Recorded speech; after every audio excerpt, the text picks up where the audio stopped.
Hi, నేను మీ Jaanu. Welcome to my channel. ఈ రోజు మనం మోస్ట్ రీసెంట్ గా రిలీజ్ అయిన బ్రూయింగ్ లవ్ డ్రామా ఎపిసోడ్ 5 లో ఏం జరిగిందో తెలుసుకోబోతున్నాం. ఇంక స్టోరీ విషయానికి వస్తే యోంగ్జూ కంగ్బమ్ దగ్గరికి వచ్చి బ్యాండేజ్ వేస్తుంటే కంగ్బమ్ గుండె గట్టిగా కొట్టుకుంటూ ఉంటుంది. కంగ్బమ్ ఫీలింగ్స్ ని ఫీల్ అవుతున్న హీరో కూడా హార్ట్ గట్టిగా కొట్టుకుంటూ ఉంటుంది. హీరో ఈ ఫీలింగ్స్ నావి కాదు అని తనకి తాను నచ్చ చెప్పుకుంటూ ఉంటాడు. ఈ లోపల ఫుల్ గా వర్షం పడుతుంది. యోంగ్జూ కంగ్బమ్ ఇద్దరు ఫాస్ట్ గా షెల్టర్ దగ్గరికి పరిగెడతారు. కానీ హీరో అక్కడే ఆగిపోవడం చూసి యోంగ్జూ హీరోని తీసుకురావడానికి వెళ్తూ ఉంటుంది.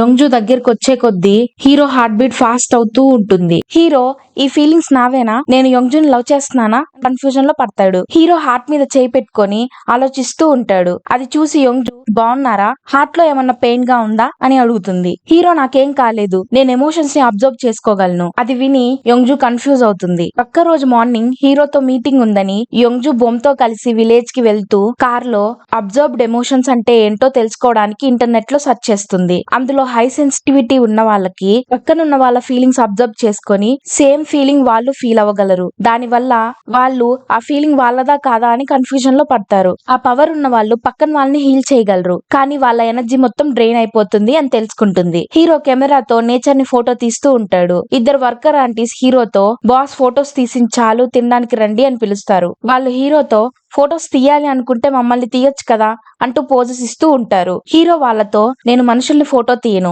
నేను ఏవైతే అసలు చేంజ్ అవ్వవో వాటి ఫొటోస్ మాత్రమే తీస్తాను, ఎందుకంటే చనిపోయిన మా అమ్మ కూడా వాటినే తీసేది కాబట్టి. మా అమ్మ ఫోటోగ్రాఫర్ అని చెప్తాడు. వెళ్లే దారిలో విలేజ్ ఆంటీస్ హీరో ఒక షెల్టర్ లో కూర్చొని తినడం చూసి యోంగ్జూ బొమ్ కార్ దిగి వాళ్ళతో కలిసి తినడానికి కూర్చుంటారు. కంగ్బమ్ యోంగ్జూ తినేటప్పుడు తనని కేరింగ్ గా చూసుకుంటూ ఉంటాడు. ఆమెకి వాటర్, టిష్యూ పేపర్ అన్ని అందిస్తూ ఉంటాడు. యోంగ్జూ కంగ్బమ్ వచ్చిన తర్వాత నుండి మళ్ళీ హీరోకి హార్ట్ బీట్ ఫాస్ట్ గా కొట్టుకుంటూ ఉంటుంది. యోంగ్జూకి పొరబోతుంది. దాంతో బొమ్ వాటర్ తీసుకొని వస్తా అని ఇంట్లోకి వెళ్తాడు. హీరో కంగ్బమ్ తో పర్సనల్ గా మాట్లాడడానికి ఇదే మంచి టైం అని కంగ్బమ్ వెనకాల వెళ్తాడు. హీరో కంగ్బమ్ తో మాట్లాడుతూ నాకు వేరే వాళ్ళ లవ్ లైఫ్ లో దూరడం అస్సలు ఇష్టం ఉండదు, కానీ నీ వల్ల నా హార్ట్ బాగా సఫర్ అవ్వాల్సి వస్తుంది. యోంగ్జూ గురించి మీరేమనుకుంటున్నారు అని అడుగుతాడు. కంగ్బమ్ తనంటే నాకు రెస్పెక్ట్ అంటాడు. హీరో మరి తనకి ఏం కావాలంటే అది ఇస్తూ 24 గంటలు కళ్ళు తన మీదే ఎందుకుంటున్నాయి అంటాడు. కంగ్బమ్ తను సీనియర్ కాబట్టి నేను ఒక జూనియర్ కొలీగ్ గా తనని బాగా చూసుకోవడం నా డ్యూటీ అంటాడు. హీరో అలా కాదు నేను చెప్పేది, నీకు యోంగ్జూ అంటే ఇష్టమా అని అడుగుతాడు. దానికి కంగ్బమ్ నవ్వుతూ నాకు తనంటే ఫుల్ రెస్పెక్ట్, తనకి ఫ్యాన్ ని నేను అంటూ నవ్వుకుంటూ వెళ్ళిపోతాడు. హీరో కంగ్బమ్ ని చూసి పాపం తన ఫీలింగ్స్ తనకే తెలియదేమో అని అనుకుంటాడు. యోంగ్జూ ఇద్దరు వర్కర్ ఆంటీస్ తో మాట్లాడుతూ మింజుకి ఫొటోస్ తీయడం అంటే ఇష్టమేమో, తన ఇంట్లో చాలా ఫొటోస్ ఉన్నాయని అంటుంది. వాళ్ళిద్దరూ మాట్లాడుతూ అవును, ఎందుకంటే తన అమ్మ ఫోటోగ్రాఫర్, తను చిన్న ఏజ్ లోనే చనిపోయింది అంటారు. కంగ్బమ్ హీరో వచ్చాక యోంగ్జూ మీటింగ్ టైం అవుతుందని మీటింగ్ దగ్గరికి వెళ్దాం అంటుంది. టీం అంతా మీటింగ్ లో కూర్చుంటారు. అరం టీం అందరితో మాట్లాడుతూ మింజు గారు పెట్టిన ఈ కండిషన్ ఫాలో అవడం చాలా కష్టంగా ఉంది, మీటింగ్ కి ఇక్కడి వరకు రాలేకపోతున్నాం అంటుంది. అరం అసిస్టెంట్ ఆరవ్ మాట్లాడుతూ వీడియో కాన్ఫరెన్స్ అన్ని ఉన్న ఈ కాలంలో ఇంత దూరం వచ్చే మీటింగా అంటూ అందరూ కంప్లైంట్స్ చేస్తూ ఉంటారు. వర్కర్ ఆంటీస్ అక్కడే ఉన్న మసాజ్ చైర్ మీద పడుకున్నట్టు నటిస్తూ వాళ్ళ మీటింగ్ ని వింటూ అక్కడే ఉంటారు. యోంగ్జూ దాని వల్ల ఫుల్ స్ట్రెస్ అవుతూ ఉంటుంది. యోంగ్జూ వాళ్ళందరి మాటలు పట్టించుకోకుండా వైట్ బోర్డ్ మీద ప్రోడక్ట్ డెవలప్మెంట్ మీద మీటింగ్ స్టార్ట్ చేస్తుంది. మన కొత్త బీర్ తయారు చేయాలి అంటే ముందు మనం 2-3 డేస్ వర్క్ షాప్ కి ఫేమస్ బ్రూవరీస్ దగ్గరికి వెళ్లి మార్కెట్ ట్రెండ్స్ ఎలా ఉన్నాయో చూద్దాం అంటుంది. అరం మాట్లాడుతూ క్రాఫ్ట్ బీర్, కమర్షియల్ బీర్ రెండు డిఫరెంట్, మనం ఈ రెసిపీస్ ని స్టడీ చేయాలనుకుంటే ఆ ఫేమస్ బీర్ ని షాప్ నుండి కొనుక్కుంటే సరిపోతుంది కదా, ఈ వర్క్ షాప్ వేస్ట్ అంటుంది. చన్హీ అరం అసిస్టెంట్ తన మాటల్ని అగ్రి చేస్తారు. దాంతో యోంగ్జూకి ఏం మాట్లాడాలో తెలియక అందరూ సైలెంట్ అయిపోతారు. ఆ సైలెన్స్ ని చూసి మీటింగ్ సరిగ్గా జరగట్లేదని వర్కర్ ఆంటీస్ ఇద్దరు బయటికి వెళ్ళిపోతారు. యోంగ్జూ అందరితో మాట్లాడుతూ మనం తయారు చేయబోయేది స్పెషల్ బీర్, ఫేమస్ బీర్స్ ని చూసి కాపీ చేసి 2 months లో రిలీజ్ చేయడం నాకు ఇష్టం లేదు, మనం అందరిలా కాకుండా డిఫరెంట్ గా స్పెషల్ గా చేయాలనుకుంటున్నా అంటుంది. అరం మాట్లాడుతూ మీరు డిఫరెంట్ గా బీర్ తయారు చేయాలనుకుంటే నాకు ఈ వర్క్ షాప్ ఓకే అంటుంది. హీరో మాట్లాడుతూ ఏ పనినన్నా పర్ఫెక్ట్ గా చేయడానికి టైం పడుతుంది, నేను ఈ బీర్ తయారు చేయడానికి ఎలాంటి సాక్రిఫైస్ చేయలేను, నాకు మినిమం ఈ న్యూ బీర్ తయారు చేయడానికి 6 months టైం కావాలి అంటాడు. అరం 6 months అని షాక్ అవుతుంది. కానీ యోంగ్జూ మాట్లాడుతూ హీరోకి 6 months టైం ఇస్తా అని మాటిస్తుంది. యోంగ్జూ మనం వర్క్ షాప్ వెళ్ళబోతున్నాం, దానికోసం మన స్టే కి అన్ని అరేంజ్మెంట్స్ అరేంజ్మెంట్స్ నువ్వే చెయ్యాలని రావోకి ఈ పని అప్పచెప్తుంది. రావో మాట్లాడుతూ, నేను ఈ టీంలో చిన్నవాడినైనా నేను కంపెనీలో రెగ్యులర్ ఎంప్లాయీని, నేనెందుకు ఈ పని చెయ్యాలి, ఇది అన్ఫేర్ అంటాడు. దాంతో కంగ్బోమ్ నేను చేస్తా ఈ పని అంటాడు. అక్కడితో మీటింగ్ ఎండ్ అయిపోతుంది. అందరూ వెళ్ళిపోతారు. యోంజు పొలాల దగ్గర నడుస్తూ బాధగా ఆలోచిస్తూ తన పాస్ట్ ని గుర్తు తెచ్చుకుంటూ ఉంటుంది. తను సేల్స్ కంపెనీలో జాయిన్ అయిన కొత్తల్లో సీనియర్స్ తనకి సంబంధించిన వర్క్ కాకపోయినా తనకి ఎక్కువ వర్క్ ఇచ్చేవాళ్ళు. కానీ తను అది అన్ఫేర్ అనుకుండా నైట్ వరకు మేల్కొని అంతా పని చేసేది. నేనెందుకు నో చెప్పకుండా అంత వర్క్ చేశాను అనుకుంటూ వరీడ్ గా ఉంటుంది. కానీ హీరోని చూసి యోంజు నవ్వుతుంది. హీరో యోంజు దగ్గరికి వచ్చి తనతో మాట్లాడుతూ, నువ్వు బాగున్నట్లు నా దగ్గర నటించిన అవసరం లేదు, నువ్వు హ్యాపీగా లేవని నాకు తెలుసు అంటాడు. యోంజు, మనం బిజినెస్ పని మీద మీట్ అయినప్పుడు వర్క్ గురించే ఆలోచిద్దాం, నా గురించి వరి అవ్వాల్సిన పని లేదు అని అంటుంది. హీరో మాట్లాడుతూ, నాకు తెలుసు నువ్వు నా కోసమే అలా చెప్తూ నీ కోపాన్ని కంట్రోల్ చేసుకుంటున్నావని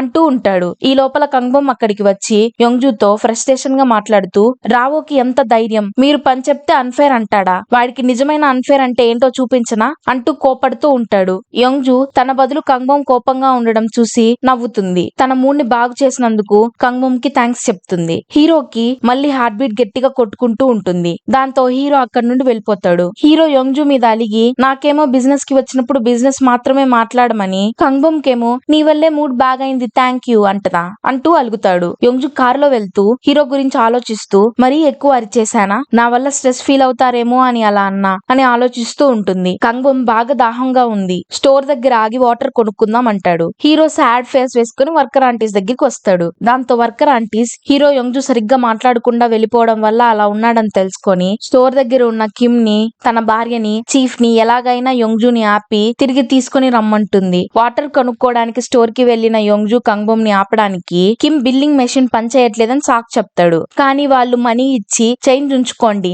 ఎలాగైనా మేము మళ్ళీ వస్తాంగా అంటారు. తన వైఫ్ కూడా వాళ్ళని ఆపడానికి ట్రై చేస్తుంది. చివరికి విలేజ్ చీఫ్ వచ్చి మీటింగ్ అవ్వగానే డైరెక్ట్ గా ఇంటికి వెళ్ళిపోతే ఎలా, కనీసం వర్కర్ ఆంటీస్ కి గుడ్ బై చెప్పి వెళ్ళాలిగా, అర్జెంట్ గా వాళ్ళ దగ్గరికి వెళ్ళు, వాళ్ళు చాలా కోపంగా ఉన్నారు నీ మీద అని అంటాడు. కంగ్బోమ్ కూడా యోంజుతో పాటు వెళ్తుంటే కంగ్బోమ్ ని ఆపేసి యోంజున్ ఒక్కటే విలేజ్ చీఫ్ తిరిగి విలేజ్ కి తీసుకొని వెళ్తాడు. వర్కర్ ఆంటీస్ హీరో ముందు నిలబెడతాడు. చన్హి అరం కార్ ని ఫాలో అవుతూ వస్తుంది. అరం కన్వీనియన్స్ స్టోర్ లోకి వెళ్తుంది. తను కూడా లోపలికి వెళ్లి దాక్కుని అరం ని చూస్తూ ఉంటాడు. అరం యూనిఫామ్ వేసుకొని కౌంటర్ లో నిల్చుంటుంది. చన్హి అరం అక్కడ పని చేయడం చూసి షాక్ అయ్యి బై మిస్టేక్ అక్కడ ర్యాక్ లో ఉన్న సామాన్ని కింద పడేస్తాడు. అది చూసి అరం అక్కడికి వస్తుంది. చన్హి అరంతో మాట్లాడుతూ, నువ్వు అంత పెద్ద కంపెనీలో వర్క్ చేస్తూ ఇక్కడ పార్ట్ టైం జాబ్ చేస్తున్నావేంటి, డబ్బులు ఏమన్నా అవసరమా అని అడుగుతాడు. అరం, ఏం మాట్లాడుతున్నావు నువ్వు అంటుంది. ఈ లోపల ఒక లేడీ వచ్చి అరంతో మాట్లాడుతూ, థ్యాంక్ యూ, నాకెప్పుడు ఎమర్జెన్సీ వచ్చినా నువ్వు హెల్ప్ చేస్తావు, నేను ఎన్నో చోట్ల వర్క్ చేశా కానీ మీలాంటి బాస్ ని ఎప్పుడు చూడలేదు అంటుంది. అది విని చన్హి షాక్ అయ్యి, నువ్వు బాస్ వా, నువ్వు అంత రిచ్చా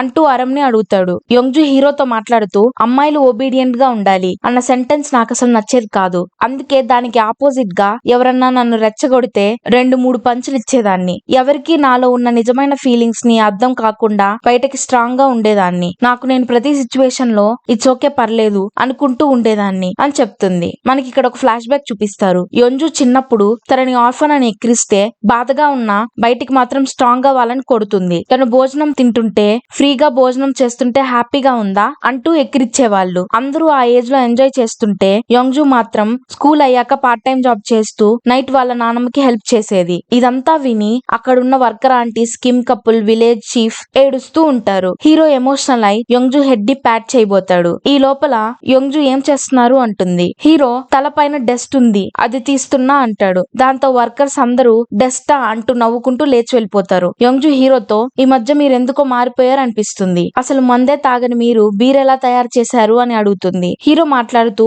నేను మందు తాగలేక కాదు, నాకు మందు తాగితే హెడ్ఏక్ వస్తుంది అందుకే తాగను, కానీ బీర్ ఎక్కువ తాగితే పక్కన వాళ్ళ మాటలు కూడా సరిగ్గా వినిపించవు కదా కొంతసేపు, నేను తప్ప ఈ ప్రపంచంలో ఎవ్వరూ లేరన్న ఆ ఫీలింగ్ నాకెంతో నచ్చేది అంటాడు. యోంజు మాట్లాడుతూ, వర్క్ చేసేటప్పుడు మీరు ఒంటరిగా ఉండాలనిపిస్తే నాకు చెప్పండి, నేను చూసుకుంటానంటుంది. హీరో మాట్లాడుతూ, మీకు కూడా ఎవరితో అన్నా కలిసి స్పెండ్ చేయాలి అని ఉంటే నాకు చెప్పు, నేను వస్తాను అంటాడు. అది విని యోంజు నవ్వుతుంది. యోంజుని చూసి హీరో కూడా నవ్వుతాడు. పక్క రోజు మార్నింగ్ యోంజు తన గ్రాండ్ మదర్ తో, నేను 2 days వర్క్ షాప్ కి వెళ్తున్నా, ఏమన్నా అయితే నాకు వెంటనే కాల్ చేయి, నీ కోసం కేర్ టేకర్ ని పిలుస్తాను అని చెప్పి వెళ్ళిపోతుంది. హీరో మెడిటేషన్ చేస్తూ ఉంటాడు కానీ తనకి యోంజు నవ్వుతున్న ఫేస్ కనిపిస్తూ ఉంటుంది. దాంతో ఫోకస్ చేయలేక కళ్ళు తెరిచేస్తాడు. తనలో తను మాట్లాడుకుంటూ, నాకు పిచ్చి పట్టినట్టుంది, కొన్ని రోజుల నుండి ఏంటి తేడాగా బిహేవ్ చేస్తున్నా, ఇది నా ఎమోషన్స్ వేరే వాళ్ళ ఎమోషన్స్ అస్సలు అర్థం కావట్లా, ఈ వర్క్ షాప్ లో ఎలాగైనా ఈ ఫీలింగ్స్ నావా కాదా అని చెక్ చేసుకోవాలి అనుకుంటాడు. అలాగే మిర్రర్ లో అవుట్ఫిట్ బాగుందా, అందంగా ఉన్నానా అని చెక్ చేసుకుంటూ ఉంటాడు. సడన్ గా రియలైజ్ అయ్యి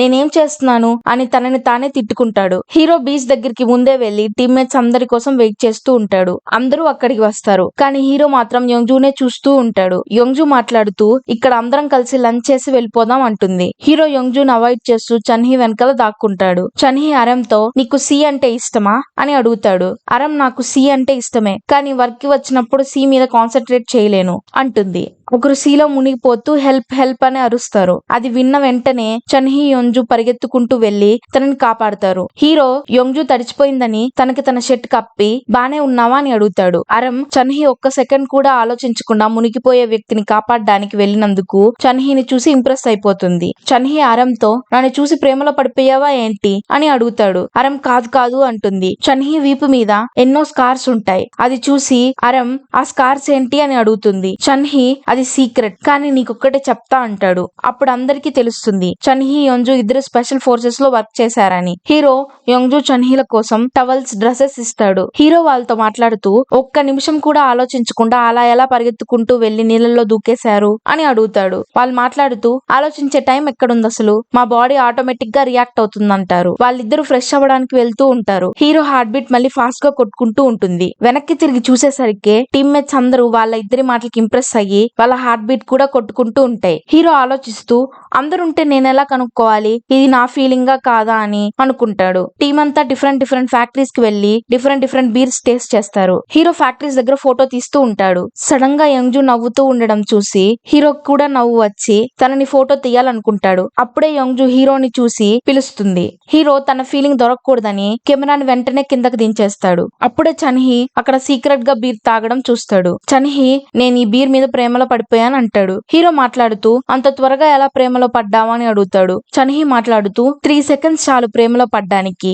అంటూ అరం ని చూస్తూ అలాగే ఆ పర్సన్ మనకి స్లో మోషన్ లో కనిపిస్తుంది. చుట్టుపక్కలంతా సైలెంట్ అయ్యి ఆ పర్సన్ ఒక్కటే గ్లో అవుతూ కనిపిస్తుంది. చన్హీ ఫూల్స్ కి ఒక్కటే అర్థం కాదు ప్రేమలో పడ్డారా లేదో అని అంటాడు. హీరో మాట్లాడుతూ ప్రతి ఒక్కరు డిఫరెంట్ గా ప్రేమలో పడతారు, కొందరు కన్ఫ్యూజ్ కూడా అవ్వచ్చు ఇది లవ్వా కాదా అని, దానికి ఫూల్ అంటావా అంటాడు. చన్హీ మాట్లాడుతూ అంతకు ముందు క్యాజువల్ గా మాట్లాడంటే మాట్లాడలేదు, కానీ ఇప్పుడు ఇంత ఫ్రీగా మాట్లాడుతున్నారు, నేనంటే ఇష్టమా ఏంటి అని ఏడిపిస్తాడు. ఈ మందరూ ఫ్యాక్టరీ నుండి బయటికి వచ్చి వెళ్తూ ఉండగా లైకీ పోస్టర్ అన్ని కాలిపోయి బ్యాడ్ కండిషన్ లో ఉండడం చూస్తారు. అక్కడ యోంజూ టీం మెంబర్ ఒకరు గొడవ పడుతూ షెల్ఫ్ క్లియర్ చేయొద్దు అని ఎన్నిసార్లు చెప్పాను అంటాడు. అతడు మాట్లాడుతూ మీ లైకీ బీర్ ఎవరికి తాగాలని లేదు, అసలు మీరు మాకు థ్యాంక్ యూ చెప్పాలి, మీ లైకీ మూతపడిపోతున్నా మీ లైకీని మేము కొంటున్నందుకు అంటాడు. ఇదంతా యోంజూ చూసి టీం మెంబర్ దగ్గరికి వెళ్లి అసలు ఇక్కడ ఏం జరుగుతుంది అని అడుగుతుంది. యోంజూని చూసి ఆ వ్యక్తి పారిపోతాడు. చన్హీ అసలు షెల్ఫ్ క్లియర్ చేయడం అంటే ఏంటి అని అడుగుతాడు. యోంజూ వాళ్ళకి ఎక్స్ప్లెయిన్ చేస్తూ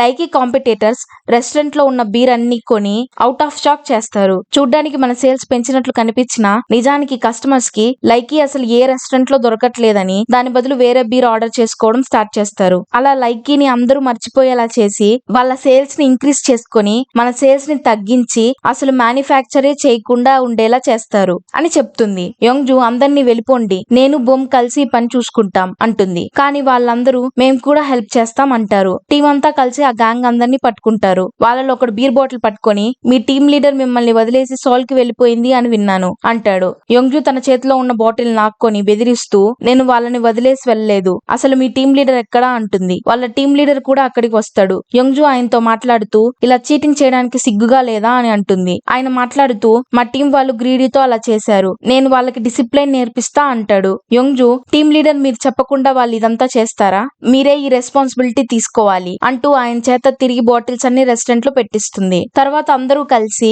యోంజూ టీమ్మేట్స్ ని మీట్ అవ్వడానికి వెళ్తారు. యోంజూ వాళ్ళతో మాట్లాడుతూ ఇదంతా నాకెందుకు చెప్పలేదు అంటుంది. టీమ్మేట్స్ మాట్లాడుతూ మా కోసం మీరు సౌల్ కి వెళ్లి సఫర్ అవుతున్నారు, ఇదంతా ఎలా చెప్పగలం మీకు, ఇక్కడ మీకోసం మీరు వచ్చే వరకు వెయిట్ చేస్తాం అంటారు. యోంజూ ఒక 6 months టైం ఇవ్వండి, ఈ ప్రాబ్లం సాల్వ్ చేసి వస్తా అంటుంది. అందరూ తిరిగి లాడ్జ్ కి వచ్చేస్తారు. యోంగ్జు మాత్రం కాల్ చేసుకోవాలని పక్కకి వచ్చి తన గ్రాండ్ మదర్ కి కాల్ చేసి తిన్నావా, టాబ్లెట్ వేసుకున్నావా అని మాట్లాడుతుంది. హీరో యోంగ్జు ఒంటరిగా ఉందని చూసి బ్యాండేజ్ తీసుకొని తన దగ్గరికి వస్తాడు. ఇందాక యోంగ్జు బీర్ లాక్కునేటప్పుడు తన ఫింగర్ కట్ అవుతుంది. హీరో బ్యాండేజ్ వేస్తుంటే యోంగ్జు ఇది నాకు అసలు దెబ్బే కాదు, నాకు నొప్పే లేదు అంటుంది. హీరో మాట్లాడుతూ నీకు పెయిన్ లేకపోయినా నాకు పెయిన్ గా ఉంది, నీ లోపల ఉన్న చిన్న చిన్న దెబ్బలన్నీ నాకు కనిపిస్తున్నాయి, ఇప్పటి నుండి హట్ అవ్వకండి, మీరు హట్ అవ్వడం నాకు ఓకే కాదు అంటాడు. యోంగ్జు ఎందుకు ఓకే కాదు అని అడుగుతుంది. హీరోకి యోంగ్జు మెరుస్తున్నట్టు కనిపిస్తుంది. తన హార్ట్ బీట్ కూడా కొట్టుకుంటుంది. హీరో ఇది నా ఫీలింగే అని అనుకుంటూ యోంగ్జు నుండి వెనక్కి జరుగుతూ కింద పడిపోతాడు.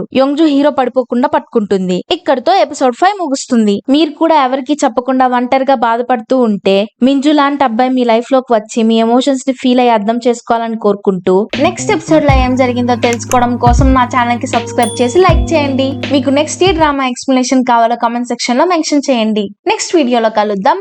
బాయ్.